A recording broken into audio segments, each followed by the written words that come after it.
Yo, what's good, guys? It's your boy Limit Talks here, and today we're doing a Kong versus Godzilla or Godzilla versus Kong movie review. Now, this is going to be a spoiler. This is going to be a spoiler review. In fact, if you don't want spoilers, then don't watch this review because this is going to be full-on spoilers. Okay, so we're going to begin from the very beginning. So, on the very beginning, we kind of start a movie with Kong waking up on his island. And they start playing a song of like there's a girl like over the hill or something like that. It's like some like girl over something. Now personally I don't remember what the song is. It's like girl over the mountain or whatever. And like there's this little girl that has like this little Kong statue or Kong figure. Like she shows it to Kong, and I'm pretty sure that's supposed to be like the most emotional connection between Kong versus the humans, of that this little girl will communicate with Kong and she will tell Kong like everything that's going on, like you need to do this, you need to do that. And from there we kind of see the fact of like Kong grabbed like a tree branch, he kind of stripped it down to make it more like a spear, and he threw it at like the in the sky, and you can see like it started to break apart, and it was like a kind of like a containment center for Kong, because the reason why they want to keep Kong here is because they don't want him to fight Godzilla, or they can't let him fight Godzilla, because I'm pretty sure they know the fact that he probably would lose, and it kind of came to fruition anyway that Godzilla will probably win anyway, just because of Godzilla's size anyway. So after that we see Apex. Now Apex is like the new Monarch, I guess because it's like Monarch, like Monarch's like below them, and then Apex is above them, where they're kind of trying to make something like looks like to fight Godzilla. Now we don't know this because we don't know this as the audience of what they're doing. The first time I saw this, I saw like the little eye and it says sub 33. Now we had no idea what this was at the time, but on the second watch, it kind of I remember like more about the plot line and more understanding is we see main scientist who's gonna be following a lot. His name is Bernie. Now, Bernie is a scientist because he has like this little podcast thing where he talks about like what Apex is doing, and like Apex is doing some really dangerous stuff, and that Apex is doing all these things that we should watch out for. And then when he went in, he kind of went in, kind of grabbed like his flash drive, and he walked into a place where like there was like this like low to really low security, I guess, because Bernie, all he did was plug in his flash drive and just type in some codes or whatever, and then he immediately was able to find some government secrets, some Apex secrets, and then boop, Godzilla attacked. So Godzilla attacked, and when Godzilla attacked, he attacked that base, because remember they always said that his was in the movie, Godzilla never attacks unless he's provoked. So that technically means that Godzilla was provoked by something, and now they're trying to figure out exactly what made Godzilla provoked. And well, whenever Bernie like tried to go in to try and find some more secrets, he went to like this little deeper area of this deeper area inside Apex. He survived like a atomic breath from Godzilla. Now, another thing I really like about this movie is Godzilla uses atomic breath a lot. Like, and I mean by that a lot. Like doing the fights with Godzilla, the fights with like the other with another person who's gonna come in later. I'm not gonna say who yet. He uses atomic breath a lot during this movie. I understand that, like, yes, it's one of his main character traits, I guess, but he has other moves than just besides his atomic breath. So it became kind of repetitive. It became really, really repetitive whenever Godzilla uses atomic breath like for like a minute, stops, and then goes for it again. I thought he was supposed to like let that thing like charge or something like that, but I guess that's not how it works.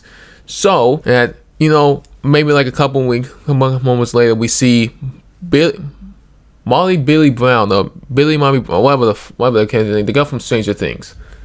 We see her at her school, and she's listening to the podcast that Bernie, the scientist, has. Now, we personally I did not care for any human characters in this movie.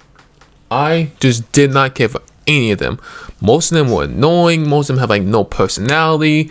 Most of them have like one character node, and that was it. Billy Mobby, I don't know.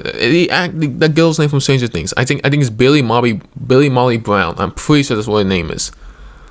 And whenever she did that, I can always tell the fact that I just did not care for this story. It's whatever. And it's just like, like she was going home. She told her dad, who's still this, I guess he's like the head of Monarch now. I don't know if it was like king of the monsters. So I guess he is the because he is now the head of Monarch. And whenever he did that, he's like, listen, you need to stay in school. I want to keep you safe. And then he just kind of disappears for like a long period of time. So we see that happening. Then we see the head of Apex and like the Japanese scientist kind of come and talk to this guy who lost his brother at the time, saying like, hey, listen, we need you to be at the head of our experiment and see, like, because your brother was there, we want to see if you can help us with this. And he's like, okay. He's like I really don't know yet, but it's like, when they can help us. They're like, okay, yeah, sure. I mean, like he kind of did an immediate one and kind of told them like, here's what happened, and here's how you can is what you can do to fix it. And I gotta tell like, okay, listen, I understand that like he lost his brother and all, but he should not be trusting these people like automatically. And that's kind of strange fact that he did that. But I guess you gotta take with it, but whatever. So while we see him, he went to go meet the other girl from, I think it's from Kong Skull Island. Like she's the Kong Whisperer or something like that. Now she like does this like the little deaf girl who can like talk to Kong. She can communicate. She and this little girl can communicate with each other via sign language. And it's like no, home and coward. That's kind of what I know.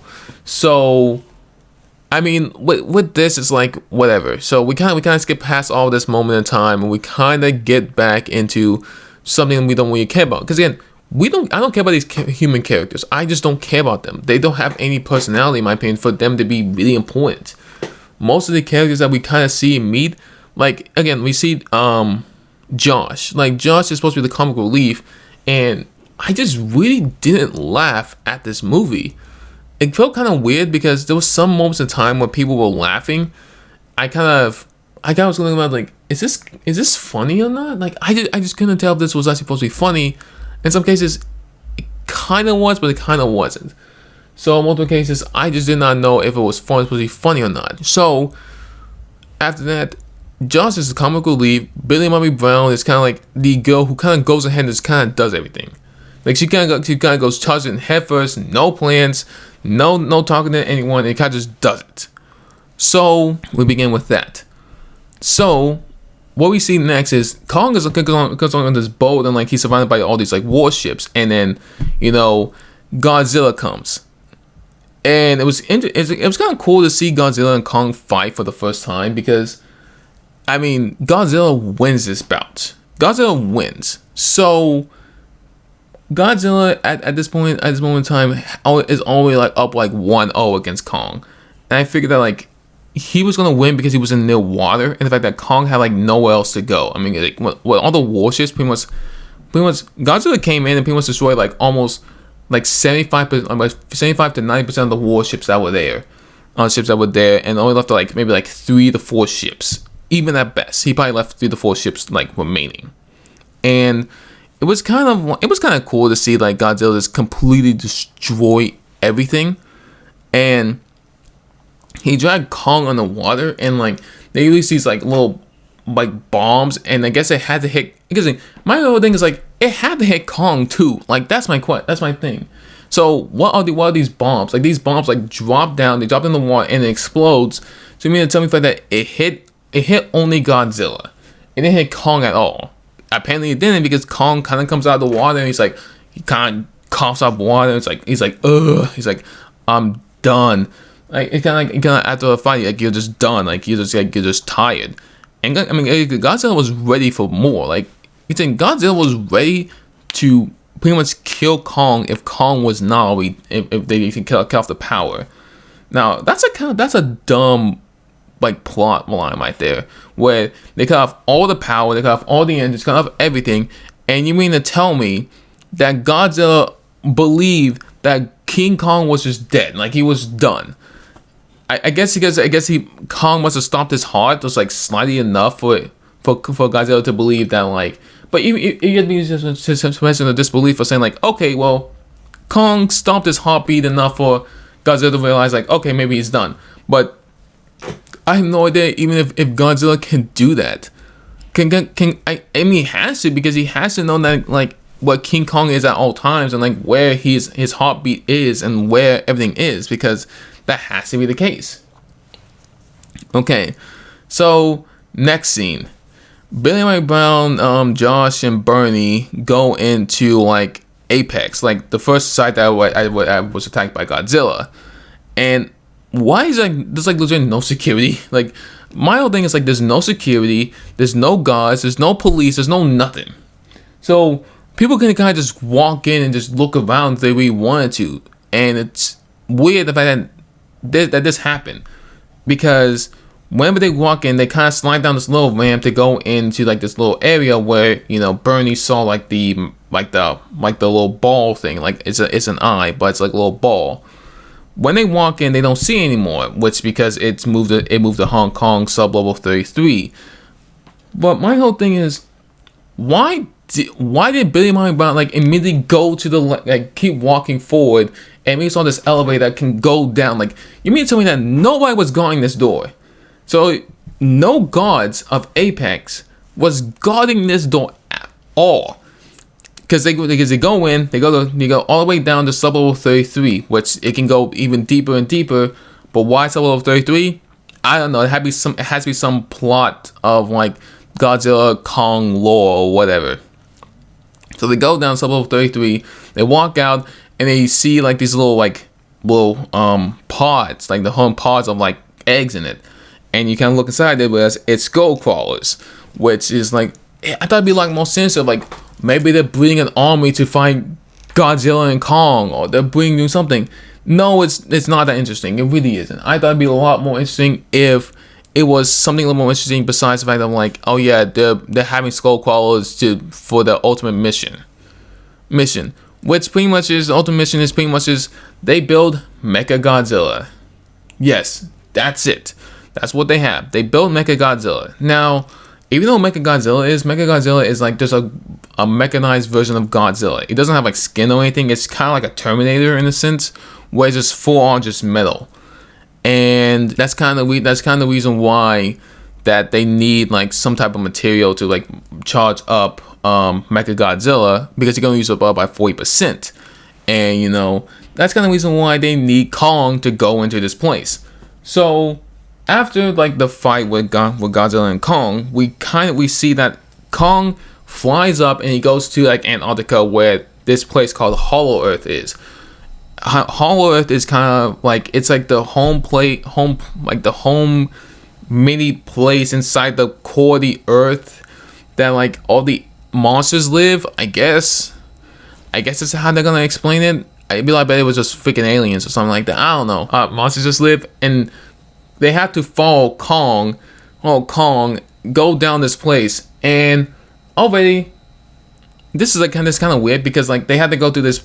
I mean, it was kind of cool where they went through like the little like astral plane and whatever, and they kind of like, it was like kind of like not pulling them apart, but kind of like making them, I guess, gyrate. I guess you can call it like that.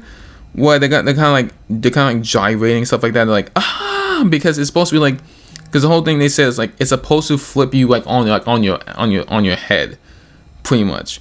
Like what's it supposed to do is supposed to like, because like since the gravity's so intense, it can just flip you, and it pretty much like just crush you in an instant, because the gravity is so intense. So I guess that's the reason why they had to go through this little what was it? AE. It's like, I don't know what it's called. It's something like some like thing where like you can use it to kind of go. No, it's called a harp. I think that's what it's called. I think it's called a harp, I guess. So that harp is kind of used to make them go to this place of like where they can actually enter in and like, you know, travel and stuff like that. So yeah, when they enter in, you can see Kong. He's having a good old time, and these little flying snake things, I don't know. I mean, these like flying like lizards, right? They're flying, and the fact that like they killed one of the 3 ships that actually went down there, and of course it didn't hit any one of the major characters, because of course you can't get rid of the major characters, because if you get major characters, there's no point in the story. So these two ships had the two or the three, one of the three main characters and two of the other main characters. If you don't count like Billy Mike Brown and like Bernie and stuff like that, I don't care about those characters. So Kong pretty much beats one, and one lands into like this little like rock that has like a spike in it, and it kills one of them. And the other one he got wrapped up in it, and that Kong, like, he was about to lose until like they fire like these like little rockets at like the animal that was attacking him, and he just pretty much killed it. He kind of wrapped its like wings around and around its body, smacked it once, smacked it twice, smacked it the third time, whipped its head off, and he drank the guts. Which, that was kind of cool. That was kind of cool to see Kong do that. I mean, come on, it was. So we see that we kind of see Kong just go through Hollow Earth. I mean, we kind of see him fly, go through. They see like the gravity of like it can like flip you like on its head. I mean, that's kind of like these like little rocks did. He kind of pushed these rocks, and these rocks kind of like just flipped like upside down, not flipped upside down, but just kind of floated up and then fall down. And Kong flew up, and he kind of just landed on top on this rock area, and it was pretty cool. So after that, we see Kong go into this like little like place of like a memorial of his family. I guess it has to be his family, because they said like Kong and Godzilla have like this long rivalry, and it's not really explain of how they have this really long rivalry, because they never ever explain why they have this long rivalry, but they just do. It's kind of like this one line that seems like, oh yeah, Kong and Godzilla have this very long rivalry. Like, how? It's like, oh yeah, we're not gonna explain it during the movie, because of course we won't. So we see that Kong goes to the place where his ancestors were, and he saw this little axe. Okay, so the axe is not just from I guess it has to be from a Godzilla, like a previous one, not from this new Godzilla. So I guess that's another thing too. Like the axe is kind of used as like some type of ancient weapon, I guess, that the Kongs use versus the Godzillas. And it'd be kind of cool if it was a reference of like this was like the 1970s, like Kong versus Godzilla, and it kind of showed them like having a fight. That'd be kind of cool. That'd be cool to see. I mean, it really would be cool to see. So we see that, and we kind of see that Godzilla has arrived on Hong Kong, because he realized that Mechagodzilla has awoke, and he can feel when Mechagodzilla is like awoke, and he can just kind of feel everything about on the Earth. I'm pretty sure, because I guess he's a part of like, I guess because he's from Earth's like radiation. It has to be the case, right? Because he has to be from like Earth's radiation to be like able to kind of like see, right? Because he came from Earth's radiation to be able to look at anything. So we got that. Now, after that, you imagine Hong Kong pretty much just wrecking havoc. And then we see again, we go back into Hollow Earth to see Kong, and he has the axe. He kind of looks at the axe. He kind of looks at this little spot where the axe could be placed down to the ground, which is interesting, plot device, but whatever. So we see Kong. He looks at the axe. He looks at the hole. He puts it in, and the axe kind of like glows, and makes a Godzilla. And it said like, oh, it's drawing radiation from the core of the Earth. It's like, no, it could be drawing radiation from the fact of like when we drop nukes, Godzilla was made. That's how Godzilla was made, because radiation just got into the Earth, and that's how we explain. But no, it's drawn from the Earth because plot convenience. So I guess so. Then we see Godzilla on Earth, on top of the world. He fires down through Hong Kong, again using atomic breath, to fire down into the core of the Earth to find, because he realized that King Kong is firing, is like he's trying to find this weapon or whatever. Find his weapon or whatever. So he kind of just knows. He kind of just goes in, buries it, and just finds it. So I mean, we kind of see that. I mean, he fires into the Earth, and after that, like whenever Godzilla fights in the Earth, like these like little like bat looking things kind of fall down from the ceiling, and they kind of go through and they kind of pick off like three guards, like 3 guards with the guns, right? Guys with the guns. They pretty much pick them off 1, 2, and 3, and the generic female bad scientists or whatever said like, oh yeah, let's just go. We got a sample. Let's go. Yeah, because they found a sample of because they took the sample from the radiation and they kind of just sent it to a dad. Even though I don't understand how the heck is that? There's no way the sample was just sent like that. I don't know, because now it's like teleportation technology. Like, it was picked up, scanned, and immediately sent to her dad, which her dad was like, yes, I'm able to make this radiation because I have radiation. It's like, what the, like, it's like, wait, what? Wait, hold on, explain. And it's like, they're not gonna explain. All right, cool, sick. Not gonna explain. All right, okay, cool. And then when that happens, like, it was just convenient whenever like the God, I don't know the guy's name. Is it Alex? Yeah, it's like the main guy whose brother died. He threw a rock at this bat, and this bat kind of looked at him. It's about to go, pick him up and probably eat him. And as soon as that happens, Godzilla's breath immediately hit right there where he needed to be, and it threw the bat away. And of course, it blew the other people away because, of course, it did, because it's atomic breath. And Godzilla rolled down to Hollow Earth, and King Kong rolled to Hollow Earth to go to Hong Kong. So, okay, let's see what else happens. Okay, so I think too, this is one of the greatest parts of the movie was like where I don't know why, but the female evil scientist told them to shoot King Kong, which I have no idea. My thing is like, why would you ever want to shoot King Kong? Because the fact that he would just destroy you in an instant. And she told him to shoot him. They did. He kind of moved that way just a little bit. They kind of had to go through the Hollow Earth to go to Hong Kong. But then King Kong grabbed them. He looked at them and he just crushed his ship. I was like, this is great. I think, thank you. She's dead. Please allow her to be dead. And she's crushed her Kong, and like he did. It's like, yes, this is what we wanted. I was like, okay, cool. So now we see Kong pick up the axe and go through Hollow Earth to get to Hong Kong, which is kind of interesting how that works, because you kind of have to go down and it flips you back up. I don't know how the heck that works. I was like, I don't know how that works, but whatever. Movie plot, whatever. So then we go up. We see follow God's the main trio and Hong Kong and King Kong to go back up onto Japan or Hong Kong. God, it's so weird. I gotta do King Kong and Hong Kong. To see them go through Hong Kong, and we see the second bout of Godzilla versus King Kong. And this one, King Kong kind of wins. Because it's interesting because he actually has the axe now. The axe is able to charge up the atomic breath. It's whenever Godzilla uses his atomic breath, he can actually hold the axe in front of it to be able to I guess charge it or whatever. I don't know. I don't know if it's supposed to charge, or we're supposed to I guess it's supposed to charge. And whenever Kong raised his axe up and hit him over the head with it, it kind of blasted them both away from each other. King Kong went through a couple buildings. Godzilla went through a building, and they said the second round goes to Kong, which is interesting because Kong rose up first because he technically did.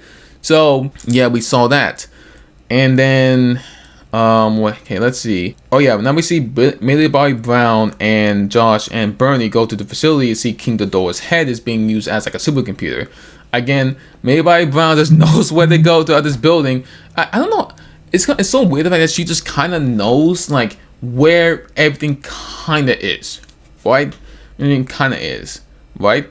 So she kind of goes in. She finds this building, and she was able to find King Ghidorah's head was being used as some type of supercomputer or a generator. Now, it's kind of weird and messed up that the fact that King Ghidorah was always he was being used as a supercomputer, and in fact, this makes sense the fact that at the end of how it happened. So when they got the sample immediately after that. Okay, so then okay, I can't. This is before the sample.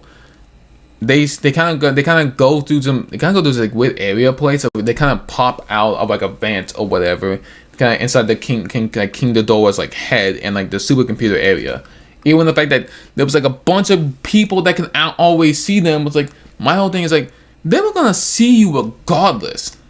That was the problem I see. Is like they were gonna see you regardless no matter what happened. It's like, stay low. It's like, what are you talking about? They can see you. Like they are like there's like literally guys like right there, like outside the doors. Like, don't tell me to stay low. They are right there outside the door. So they get caught. Of course they do. Then we see, after the fact that of Godzilla and King Kong's second bout, they kind of go into the third bout, where we see Godzilla pretty much just destroy King Kong. Because here's the thing, Kong doesn't have like a lot, because he doesn't have the height advantage on Godzilla. Godzilla has a height advantage, and he's more because again, when we saw Godzilla pretty much go against like 4 or 5 kaijus already, like 4 or 5 like monsters already. King Ghidorah, Rodan, he gets with those 3 things from the movie and the first movie. I don't know what they're called, but like he went against them and he destroyed them too. So we have seen Godzilla face up against more powerful foes than King Kong has. I mean, King Kong is against the Skullcrows. I'm pretty sure Godzilla will probably have destroyed the Skullcrows as well. So you have that. And when we see like Godzilla like fight, he pretty much took like King Kong's like left arm out of its socket, and King Kong could not like fight anymore because his arm was like completely out of the socket. Because you actually hear like the bone like pop out of his socket, and in fact you can hear that. And I was like, ooh, that's nasty. And Godzilla was kind of like just ripping out Kong's like chest and stuff like that. And he put his foot down and he roared right in his face, and Kong kind of roared back. But it was already too late at that point, because Godzilla pretty much won that third bout. Because Godzilla was up 2-1 against Kong. I don't think it matters anyway, because again, Godzilla has more battle experience than Kong has. Kong has the more he has a more like wider like arm length, because of course he's a monkey, but Godzilla has more. His fighting experience is a lot more than what King Kong has. King Kong has like little to almost no fighting experience as of right now. He fights against Skullcrows, and that's kind of about it. That's all he fought against. So we see that, and now we see whenever they put it in, and he put the helmet on.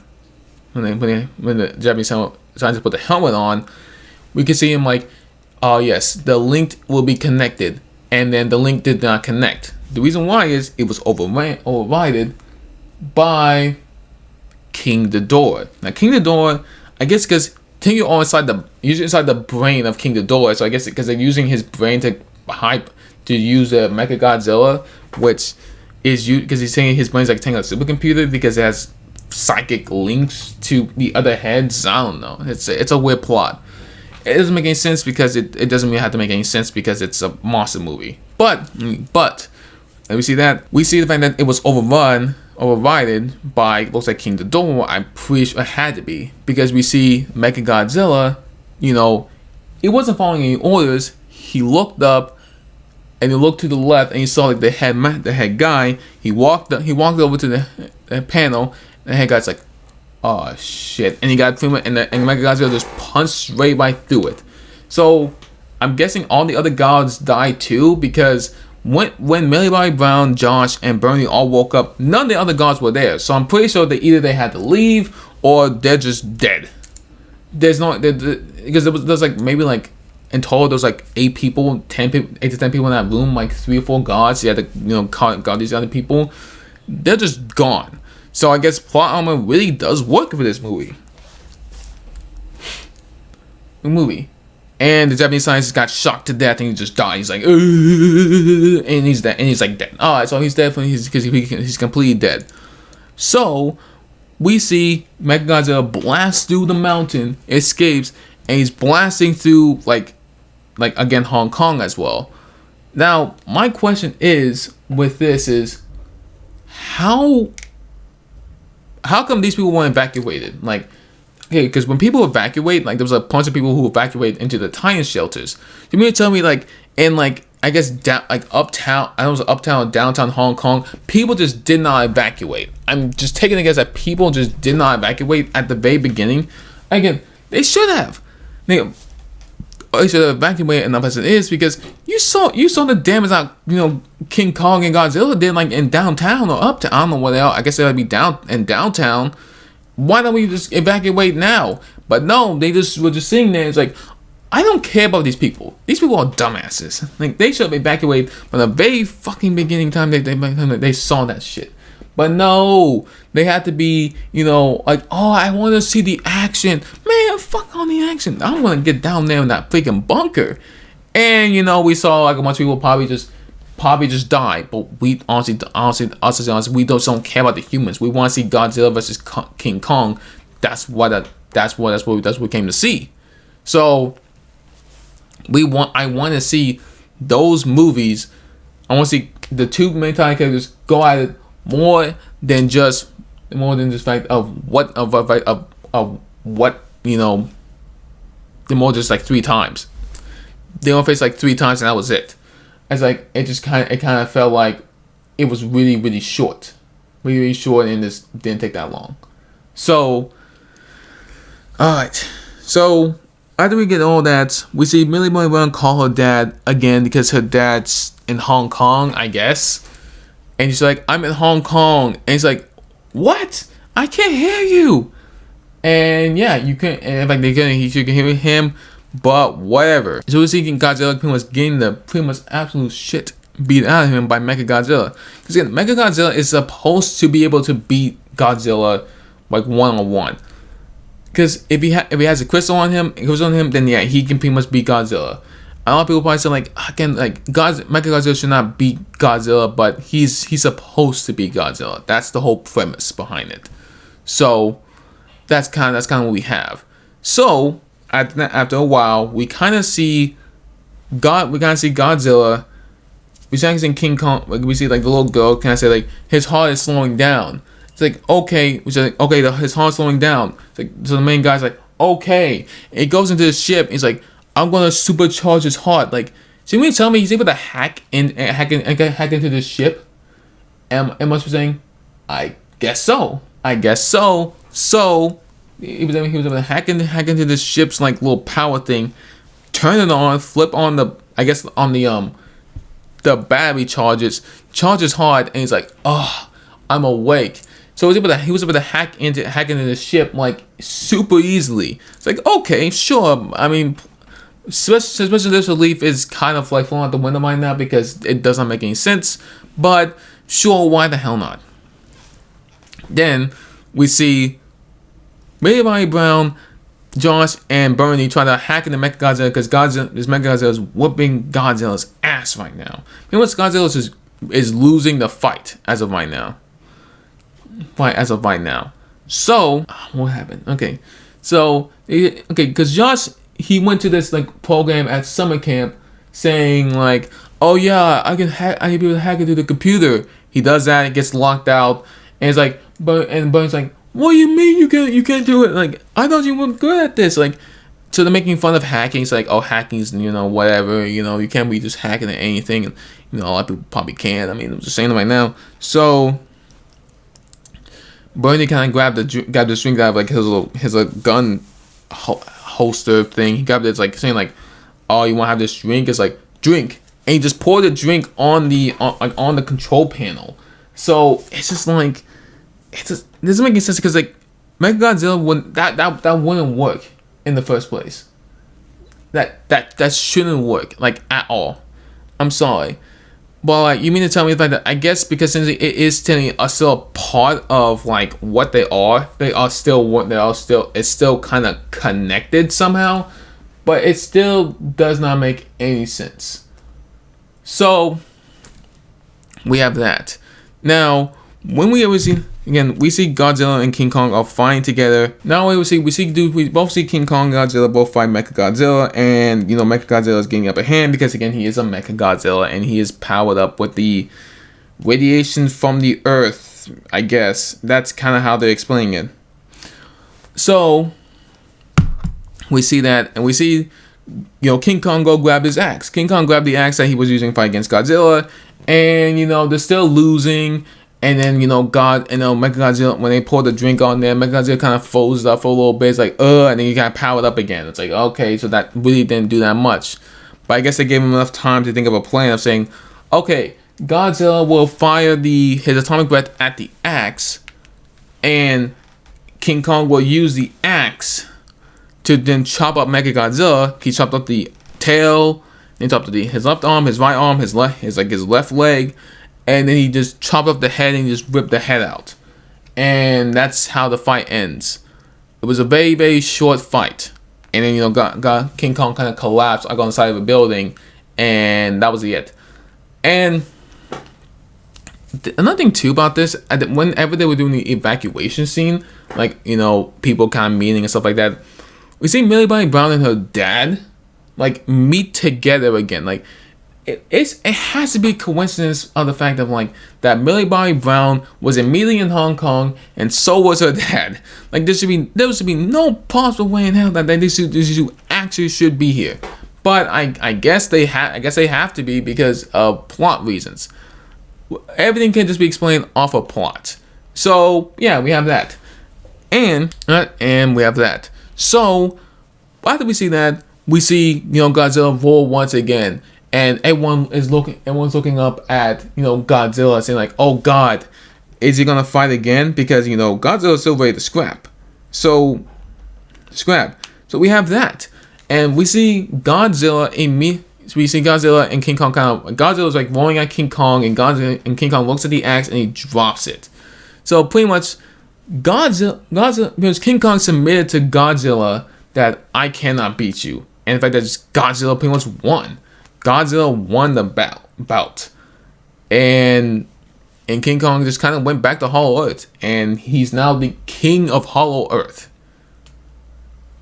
And that's how the movie ends. I mean, we see kind of King Kong looking up over the horizon. We see him looking over. So King Kong is the king of Hollow Earth, and Godzilla is the king of Earth.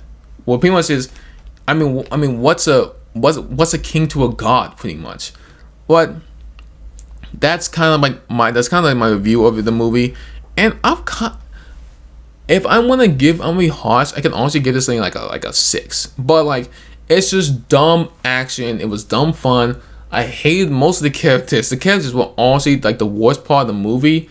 Like, honestly, the plot doesn't make any sense. Like, again, it's a monster fic. It's a monster fight. It's a monster movie. Nothing has to make sense. Like, nothing honestly has to make sense for a monster movie just for them to say fight. That nothing has to make sense. So I'll give it, I think I'm gonna give it like a solid 8. I think it's a pretty good movie, but I would not say it'd be a. I would say this: go out there and watch it if you really enjoy monster movies. If you're a fan of King Kong versus Godzilla, you will honestly probably enjoy this movie, maybe to an extent. But that's all you guys today. Anyway, tell me what other movies you guys want me to review and give my honest opinion about. Anyway. I'll see you guys tomorrow. Peace.